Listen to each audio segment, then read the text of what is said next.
Assalamualaikum warahmatullahi wabarakatuh. Ibrahim Rindu Allah bagian 30. Liwat. Sebuah kebudayaan yang tak dilandasi dengan nilai-nilai ketuhanan dan keagamaan hanya akan terjebak pada godaan setan yang menyesatkan. Di kota Sodom dan Gomora ini, Nabi Lut melihat seluruh penduduknya berlaku maksiat. Dengan demikian, kemaksiatan menjadi sesuatu yang bisa dimaklumi oleh mereka. Mereka seakan menganggapnya sebagai nilai budaya yang harus dijaga. Bahkan, penduduk kota Sodom dan Gomora ini menjadi pelopor bagi satu kemaksiatan yang belum pernah ada sebelumnya, yakni perilaku liwat atau berhubungan intim dengan sesama jenis. Apa yang menyebabkanmu lebih memilih berhubungan dengan jenismu sendiri daripada yang berlainan jenis? Tanya Nabi Lut. Kami bosan dengan suami-suami kami. Suami-suami kami pun bosan dengan kami. Kami ingin menikmati variasi hubungan yang benar-benar berbeda yang tidak seorang pun pernah melakukannya. Lalu kami menemukan bahwa ternyata berhubungan dengan sesama jenis ini lebih nikmat. Dahulu, setelah kami bosan dengan suami kami pun bosan dengan kami. Maka kami pun berhubungan dengan banyak lelaki.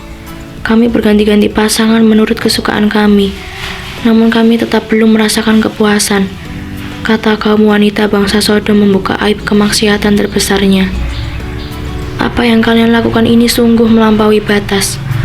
Kalian mengerjakan perbuatan fahisyah yang belum pernah dikerjakan oleh seorang manusia pun sebelum kalian. Jika kalian tak segera kembali ke jalan Allah dan berhenti dari kemaksiatan yang kalian lakukan, maka tunggulah hukuman dari Allah akan menimpa kalian. Kata Nabi Lut, merasa jengah dengan keadaan kaumnya yang keras kepala. Agaknya mereka sudah tidak mempan dinasihati. Bahkan mereka semakin marah kepada Nabi Lut. Hei Lut, jika kau tak menghentikan seruanmu, niscaya akan kuusir kau, kata kaumnya.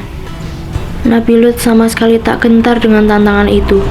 Ia berusaha tabah dan tetap menyeru dengan sabar agar mereka kembali ke jalan Allah. Kaum Sodom semakin keterlaluan dalam melakukan perbuatan maksiatnya. Mereka melakukan perbuatan liwat dengan terang-terangan di tempat umum tanpa merasa malu lagi. Pada tahap yang paling parah, mereka menghasut orang yang tak mau melakukan perbuatan itu untuk meniru perbuatan tercela ini. Bahkan, perilaku ini telah menjadi gaya hidup masyarakat Sodom waktu itu. Mereka akan merasa aneh dan ganjil jika ada orang yang tak mau melakukan perbuatan tercela ini. Mereka akan terkucil dengan sendirinya karena tak menganut perilaku umum yang biasa dilakukan oleh masyarakat Sodom. Suatu kali, Nabi Lut melihat dengan mata dan kepalanya sendiri betapa keterlaluannya mereka. Serombongan musafir, laki-laki dan perempuan datang ke desa Safroh. Mereka tampak kelelahan seusai perjalanan jauh. Seperti Nabi Lut waktu pertama kali datang ke tempat ini, salah seorang dari mereka kemudian menawari tempat tinggal. Musafir itu akhirnya bersedia. Namun, mereka mendapatkan petaka dari perbuatan buruk kaum Sodom. Hei, kau sangat tampan, kata salah seorang laki-laki Sodom. Ikutlah denganku malam ini ke kedai minuman. Tidak, aku tidak mau, aku sangat lelah, jawab musafir itu. Apa? Kau tidak mau? Berarti kau telah menghina kami dan tak tahu berterima kasih dengan kebaikan kami. Tiga orang laki-laki kemudian menariknya secara paksa. Tolong lepaskan aku. Lepaskan aku, kata laki-laki yang dipaksa itu. Beberapa orang laki-laki dewasa dari musafir itu segera membantu dengan mencabut pedang. Maka terjadilah pertempuran sengit. Warga lokal lainnya ikut membantu hingga terjadi perkelahian yang tidak seimbang. Beberapa orang laki-laki dewasa yang hendak membantu terpaksa harus menjadi bulan-bulanan penduduk Sodom yang beringas. Mereka paling tidak senang jika keinginannya dicegah, apalagi keinginan yang paling mereka senangi, yakni menyalurkan hasratnya untuk berhubungan dengan sesama jenis. Mereka benar-benar tak tahan jika melihat seorang laki-laki muda, tampan, putih, gagah, dan segenap kesempurnaan lainnya. Akal mereka yang sudah dikuasai nafsu sudah tak pernah bisa berpikir sehat lagi bahwa hal ini adalah perbuatan paling hina. Kemudian, mereka memperlakukan laki-laki musafir itu dengan penuh nafsu.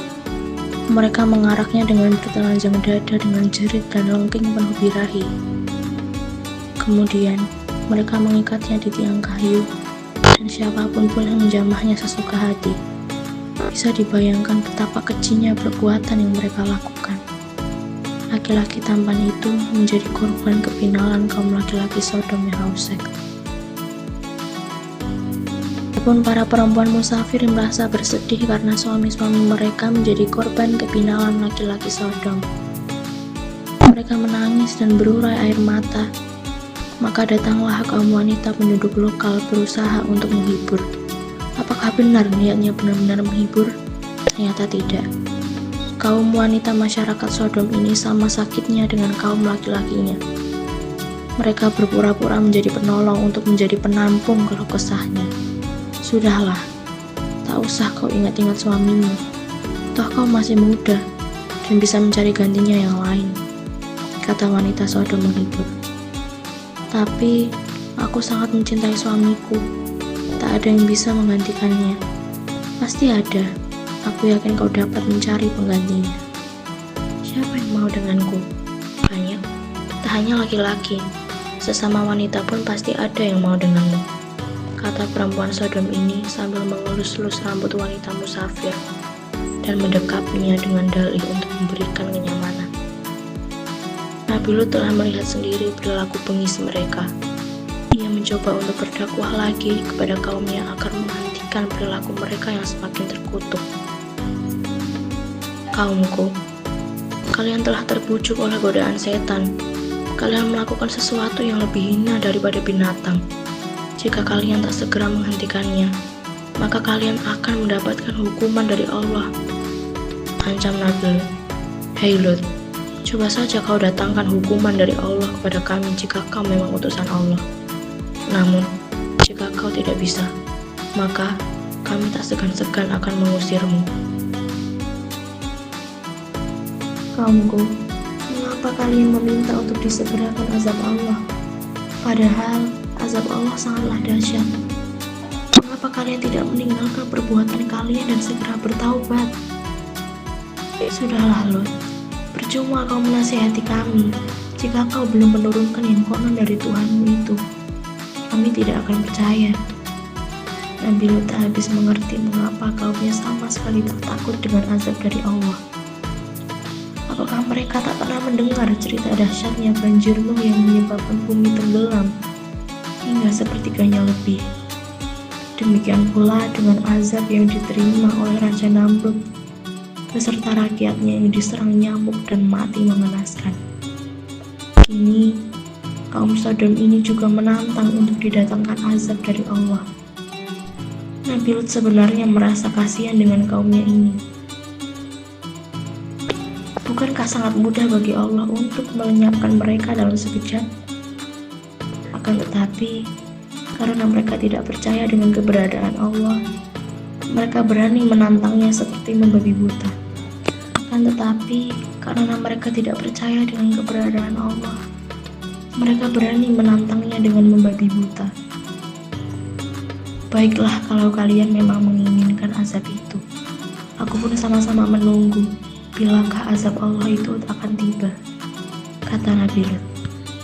Nabi Lut sama sekali tak pernah menginginkan azab itu dipercepat, tapi kaumnya sendiri yang menginginkan. Dalam puncak kebengalan kaumnya yang tak mempan petuah, Nabi Lut tak tahu apa lagi yang harus dilakukan. Maka ia memasrahkan segalanya kepada Allah. Jika Allah tidak berkenan dengan kaumnya ini, ia pun juga tidak merasa berat jika azab Allah turun daripada perilaku mereka ini nantinya menjalar dan menular ke daerah-daerah yang lain. Terima kasih. Wassalamualaikum warahmatullahi wabarakatuh.